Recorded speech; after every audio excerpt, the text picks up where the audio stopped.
It started with something that should have been impossible.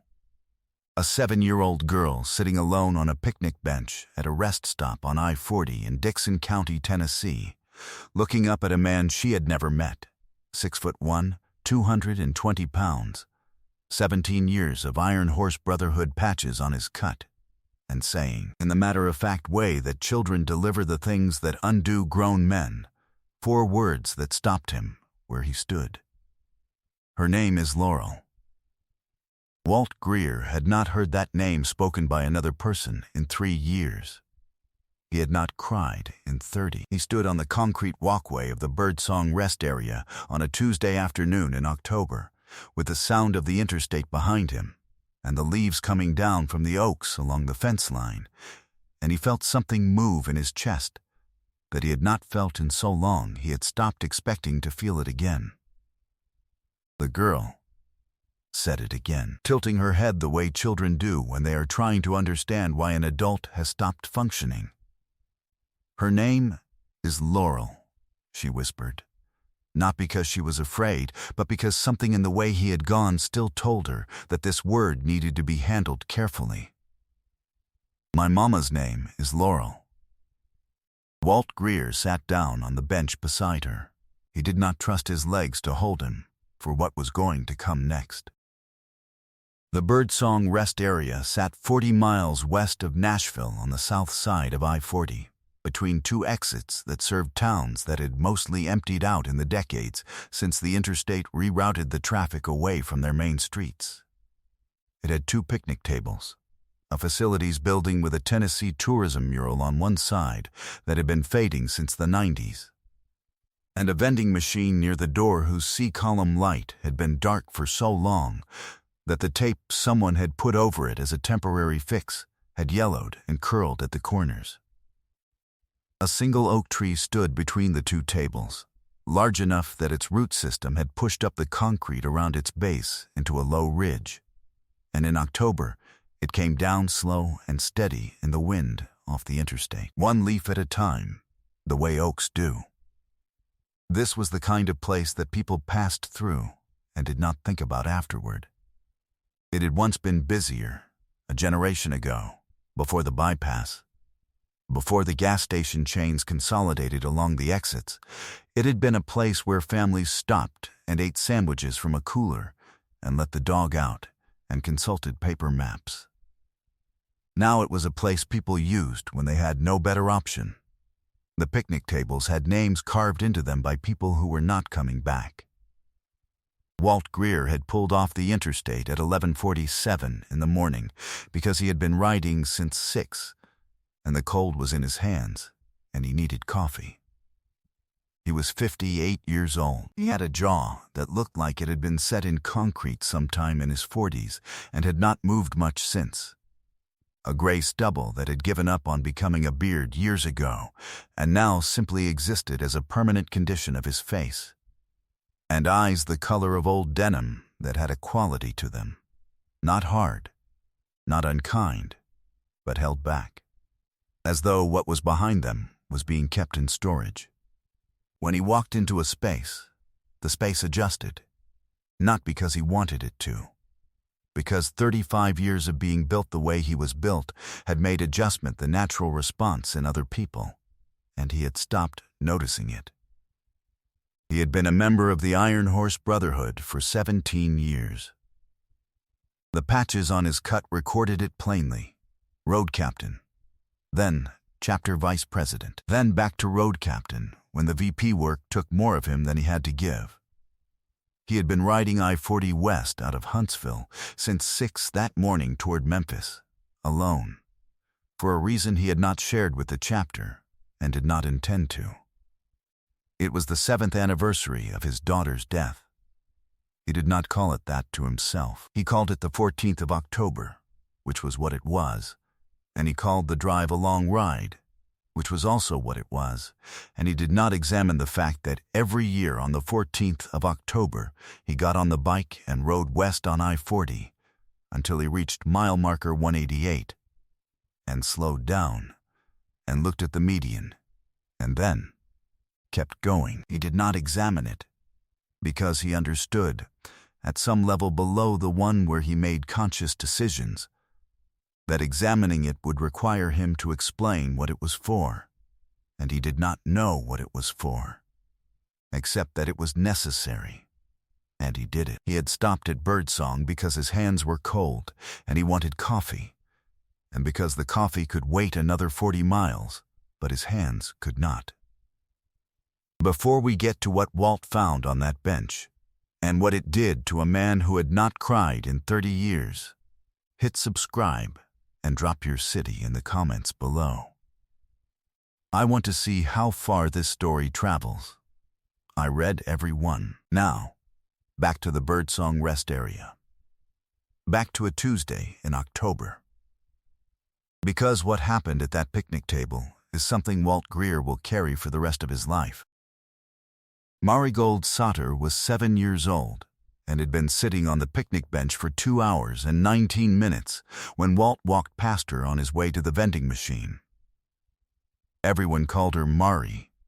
She was small for 7, the kind of small that makes her look, in a 2 sizes too large purple jacket, like a child wearing a costume of a child. She had brown hair in 2 braids that had been put in by someone else some days ago and were beginning to unbraid at the ends in the specific way that braids go when the person who put them in is not there to maintain them.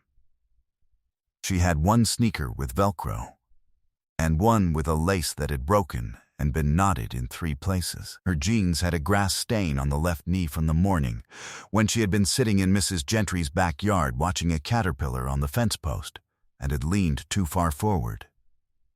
On the back of her left hand she had drawn a small sun in orange marker. 5 petals, a round center, 3 short rays on each side. She drew one every morning.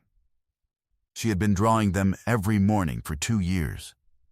Since the first one her mother had drawn on her hand before kindergarten, tracing it in orange marker and saying, "Wherever you are, the sun comes with you." Her mother was in the hospital now, 3 weeks since the ambulance had come, and Mrs. Gentry was kind but old and fell asleep in the afternoons. And this morning Mari had drawn the sun herself, smaller than her mother's, the petals slightly uneven, and she had walked to the rest stop, because she remembered that this was where they stopped when they drove to her grandmother's house, and she had decided that if she waited here, her mother would come through. She had brought one thing with her, in the pocket of the purple jacket, folded twice, a photograph of her mother, taken at Christmas 2 years ago, her mother laughing at something just outside the frame. One hand raised toward the camera, as if she knew it was coming, but couldn't stop laughing in time to object.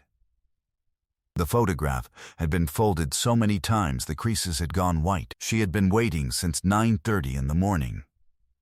No one at the rest stop had asked her if she was all right, which is the particular failure of public spaces. People assume that a child sitting quietly is a child being supervised somewhere nearby, and they do not ask, and they do not stop, and they get back in their cars and continue west on I-40, and never think about it again. 4 adults had walked past Mari in 2 hours and 19 minutes. 2 of them had looked at her. None of them had stopped. She was not afraid. She was 7 years old, and she was waiting for her mother, and she had her photograph and her sun hand and her careful patience, and she was not afraid. She was cold. Walt walked past her on his way to the vending machine and had taken 4 more steps before something made him stop. He stood for a moment with his back to her. He had spent 35 years learning to read rooms and spaces the way certain people learn to read weather. From the quality of the light, the smell of the air, the way things were arranged, and something in the arrangement of this one was wrong in a way he couldn't immediately name. He turned around. She was looking at him. Not the way children look at bikers, which is usually with a mixture of alarm and fascination, the large and the loud of it overriding whatever their parents have taught them about strangers. She looked at him the way a child looks at something she is trying to understand, with a steady, considering attention, working something out. "Are you waiting for someone?" Walt said. My mama, she said. He looked around the rest stop. The parking lot was half empty, a minivan, 2 semis on the far side, a station wagon with a dog in the back window. Nobody standing near the facilities building, nobody coming out. Is she inside? He said. No, Mari said. She's in the hospital, but she'll come through here. This is where we stop. Walt looked at her for a moment. He looked at the purple jacket, the unraveling braids, the knotted sneaker. He looked at the orange sun on the back of her hand. What's your name? He said. Marigold. But Mari. How long have you been out here, Mari? She considered. Since after breakfast. It was nearly noon. Walt sat down on the bench across from her. Not next to her. Across from her. Because sitting across is less alarming than sitting next to when you are 6'1" and the person on the other side of the table is 7 years old and alone. He put his hands flat on the table. She looked at his patches, working through them with the same considering attention. Are you sad? She said. He had been asked that question before and had always answered it the same way, which was no. It was the reflexive answer of a man who had decided at some point that the true answer was not something he was going to hand to a stranger. He opened his mouth to give the reflexive answer. You look sad, she said, before he could answer. My mama looks sad like that sometimes. A pause. Her name is Laurel. The rest stop went quiet. Not the cars on the interstate. Not the oak tree dropping leaves on the concrete. Those continued, but something went quiet that had been making a sound for 7 years, and the sudden absence of it was so complete that Walt felt it in the same way you feel the moment when a machine you have stopped noticing stops. He looked at her. She was still watching him with the same steady, working it out attention. That's, he said. He stopped. He tried again. That's my daughter's name. Mari tilted her head. Is she here? No, Walt said. She died 7 years ago. Mari was quiet for a moment, in the way that children are sometimes quiet when they are absorbing something that deserves absorbing, without rushing to fill the space with noise. Then she said, I'm sorry. 2 words. 4 syllables. Spoken by a 7-year-old with unraveling braids and an orange sun on her hand. Walt Greer pressed his lips together. He looked at the oak tree. He looked at the interstate. He looked at his own hands on the picnic table. He had not cried at the funeral. He had not cried at the identification. He had not cried when Carol left, or the morning he woke up in the house alone for the first time, or at mile marker 188 on any of the 7 Octobers he had driven past it. He had not cried at any of the moments when crying would have been the natural and correct response, because something in him had closed in the first hours after the phone call, and he had not been able to find the door since. He found it now. He didn't make a sound. His shoulders moved once. That was all. He sat at a picnic table at a rest stop on I-40 with a 7-year-old he had never met, and he cried for 30 seconds in the silence of a man who has waited a very long time for something he had stopped expecting to arrive. Mari did not move. She did not say anything. She looked at him with the specific grave compassion of a child who has been in a hospital waiting room for 3 weeks and has learned what it looks like when adults are carrying more than they can hold. Then she reached across the table and put her small hand, the one with the orange sun on it, over his. She didn't say anything. She just left it there.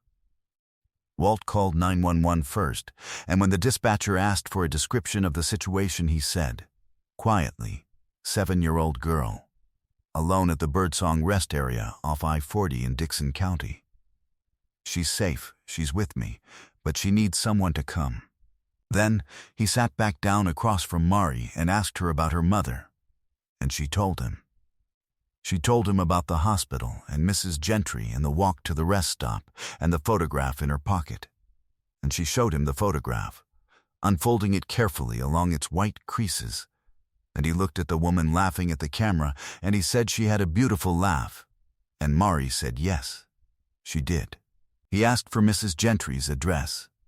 Mari knew it exactly, in the same way she knew exactly where they stopped on the way to her grandmother's, which was the particular exactness of a child who has learned that knowing things precisely is a form of safety.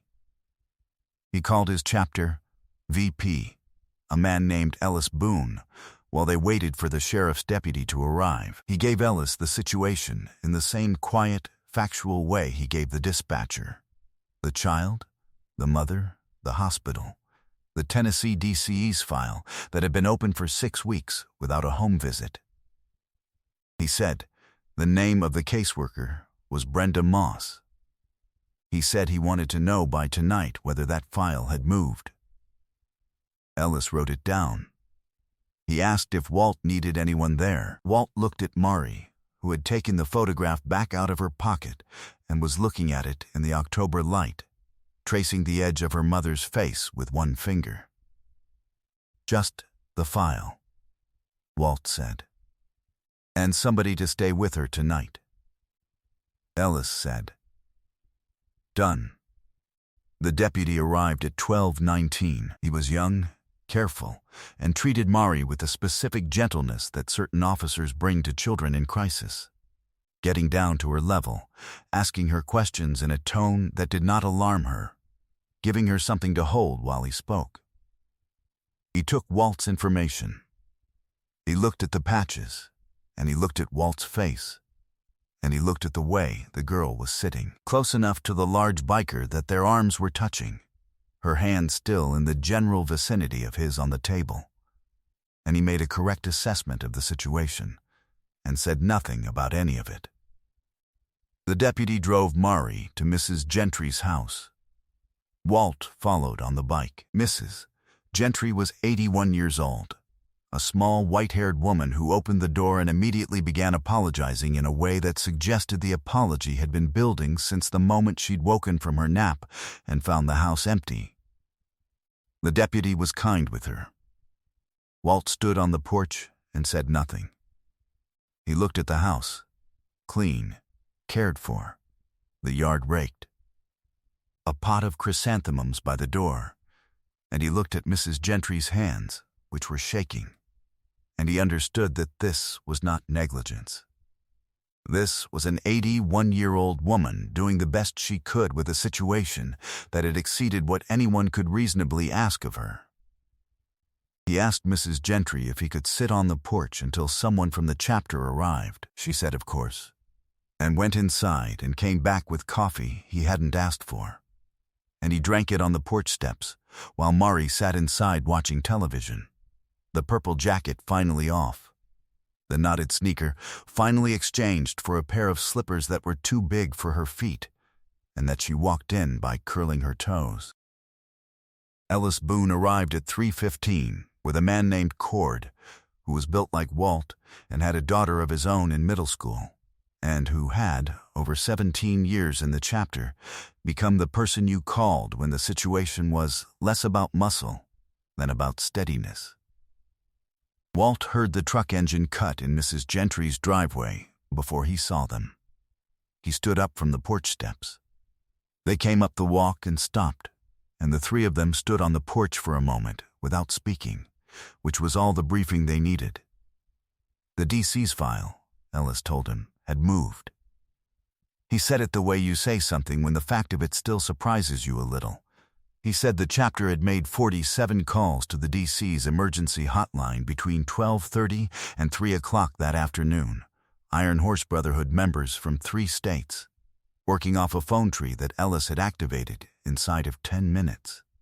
He said the regional supervisor had personally reviewed the file by 2 o'clock, and that an emergency home assessment had been scheduled for the following morning.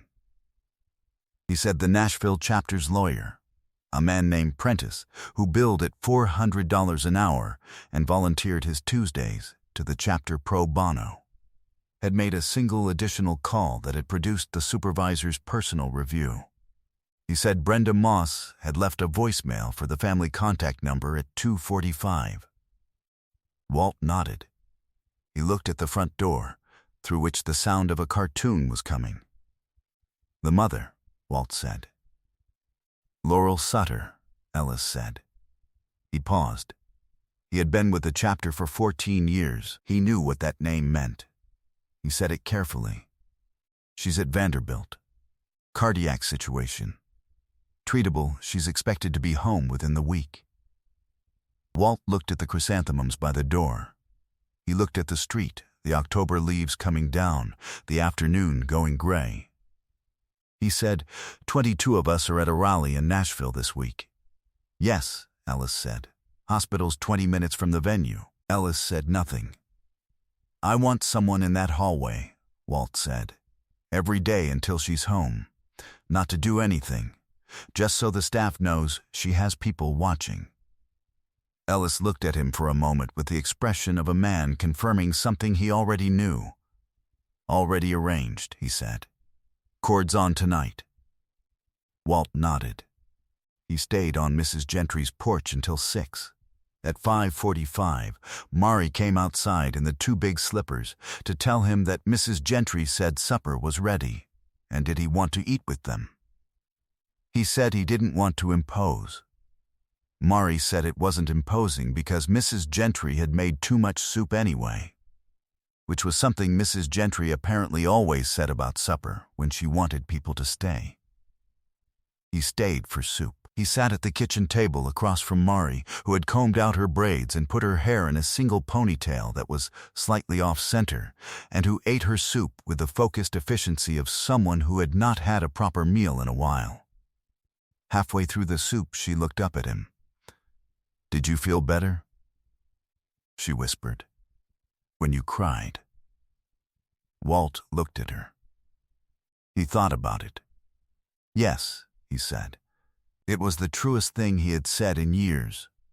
Mari nodded, as if this confirmed something she had already suspected. She went back to her soup. After supper, he walked back to the bike in the last of the October light. He stood beside it for a moment. He looked west, toward Memphis, toward the Feist 40, toward the mile marker he had been going to. He looked at his watch. It was 7:14. He could still make it before dark, if he rode. He put on his helmet. He didn't ride west. He turned the bike around and headed back toward Nashville, toward the hospital where a woman named Laurel was treatable and expected home within the week. And he rode through the dark with the chapter at his back and the October cold in his hands. And he did not slow down at mile marker 188. He passed it at 65 miles an hour and did not look at the median. He had not done that in 7 years. Laurel Sutter came home on the 21st of October, a week and a day after Mari had sat alone at the Birdsong Rest area with a folded photograph and an orange sun on her hand. The emergency home assessment had been completed the morning after Walt's call. The caseworker who conducted it was not Brenda Moss. Brenda Moss had been reassigned to a desk review role, while the 6-week gap in the Sutter file was investigated by the regional supervisor. The caseworker who came was a young woman named Dana, who spent 2 hours at the house, spoke with Mrs. Gentry at length, and filed a report that classified the situation as a family and temporary medical crisis with strong community support and no grounds for removal. Walt was not there when Laurel came home. He had been back in Huntsville for 4 days, back in the chapter house, and back on the bike, and back in the business of being Walt Greer, which was a business he had been conducting for 35 years, and which did not require much adjustment. He had not told anyone in the chapter about the rest stop, or the name, or what had happened at the picnic table. He had told Ellis that the situation was handled, and Ellis had confirmed it was handled, and that had been sufficient. He had, 3 days after coming home, taken the old phone out of the glove compartment of the truck in his driveway. He had sat in the driver's seat with the door open and the October air coming in, and he had turned the phone on and waited for it to charge enough to function. And then he had opened the voicemails. There was one saved message. 47 seconds. He had not listened to it in 4 years. He listened to it, his daughter's voice, in the way it always came back to him when he let himself remember it. Not the voice from the end, not the voice from the hard years, but the easy one, the everyday one. The voice of a 23-year-old calling her father on a Wednesday afternoon to tell him that she had gotten the nursing position she'd applied for, and that she was going to stop by on Sunday, and that he should tell Mom she was bringing the good coffee, not the kind from the gas station. She knew how they were. He listened to it twice. He sat in the truck for a long time after. He did not cry again, which was all right. He had already done that. He had done it at a picnic table on I-40, while a 7-year-old held her hand over his and did not look away. And it had been 30 years coming, and it had arrived the way things arrive when they have been kept waiting that long, all at once, without warning, through a door you didn't know was still there. Some things you carry for so long you forget they have weight. Then something small, 4 words from a child, a name said plainly, a hand placed without ceremony over yours, reminds you what it costs to hold them. And sometimes that reminder is the first step toward setting them down. If this story found you, share it with someone who needs to remember that grief doesn't have an expiration date, and neither does the moment when it finally moves. Subscribe so you never miss the next story, and drop a comment below. Has a stranger ever said something that stopped you in your tracks? Type Laurel in the comments if this one reached you.